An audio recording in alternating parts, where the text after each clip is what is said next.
Galera, beleza? Tô aqui com o Ruben de novo. Então, ó o projetinho que nós quer fazer aqui, fi. Pregar. Ô, arrombado. Tá. Só acho que tava trocado. Saca o bagulho, tio. O que vocês acham? Deixa aí nos comentários. Nós monta ou não monta? Catraca. Catraca meu ovo. Ou subir caixa então. Subir caixa, fião. Cortar essa caixa fora, chapear. Colocar a caixa aqui, ó. Aqui, ó, parça. Deixar o bagulho. Style, fala aí. Né não? Não é não, caralho. Então, estamos aqui com as bikes de novo. Hoje fui dar um peão caminho e quebrei a direção, né? Quebrou a direção daquela bosta ali. A minha tá toda fodida, né? Eu fiz mais uma gambiarra, como de costume. A gambiarra do câmbio pra não ficar, pra ficar correndo esticada, filho.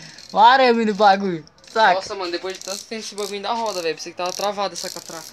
Né? Tem há anos essa catraca. Então, galera, deixa nos comentários aí, monta ou não monta? Hein? Fala aí. Nós aceitamos crítica e opiniões. Tipo, cores, essas coisas aí. Garfo ou amortecedor?